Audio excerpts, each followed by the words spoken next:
Like I said earlier, you need to have a technique for any possible position you may find this arm in. So we spoke, if his arm is at a right angle, we have the box. If his form ends up being perpendicular to the ground, you have the party flex. If in the course of applying the box technique, Rich raises his elbow, we have that wrist lever. What happens now if his arm goes straight? We have the straight arm bar. So for example, if I apply the box technique on Rich and in the course of that box, Rich straightens the arm out, instead of trying to muscle his arm back to try to get that right angle configuration, what I'm going to do is simply flow into the next technique, which is the straight arm bar. So again, as I try to apply the box, he straightens out. What I'm going to do is I'm going to let him straighten it out, and I'm going to slide my form under his elbow right here, so I have some leverage against that elbow. I'm also going to marry his wrist straight to the ground. Look how I have a false grip, not a full grip, and notice how I have a false grip over here. So this wrist is married to the ground, my form is under his elbow. I'm going to probably secure maybe a single leg grapevine right here just for stability. This is married down. All I'm going to do is throttle this wrist up to put leverage and pressure against that elbow. It's all it takes for the straight arm bar.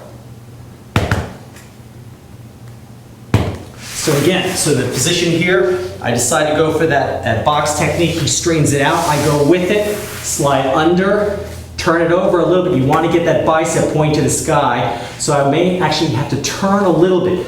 Generally, if the thumb is pointing up, that will ensure that I'm getting that bicep alignment, making sure my form is under his elbow, false grip, this is tight to the ground, and throttle up. Throttle up, and throttle up. It's called a straight arm bar. Okay, begin, Brad. Brad's going for the box. Rich is going to fight it by straightening his arms out, and that's going to create a window of opportunity for Brad to apply the straight arm bar. He gets the position, and he throttles that wrist. Good job. Again.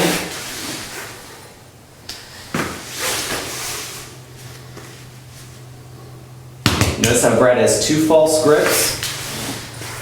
He's going to go for the box. Rich straightens his arm out. Notice how Brad really keeps Rich's wrist tight to the ground and aligns his form under Rich's elbow.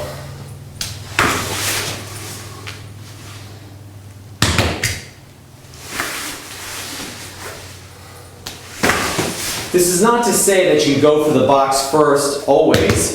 Again, anytime your opponent's arm is straight, you have that window of opportunity where you can apply this particular submission technique. But what we're showing you is that it can have a logical flow in terms of a counter to what your assailant does. So let's say Brad wants to go for the box. Not happening. Rich straightens the arm. He flows into the next possible submission, which would be the straight arm bar. Okay, good. Hold it right there. Tim, let's zoom in on the throttling.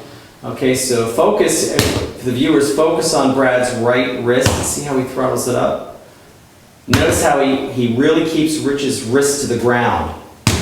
This gives him the leverage against that joint. Be very careful when practicing this technique. It takes very little effort to damage that elbow.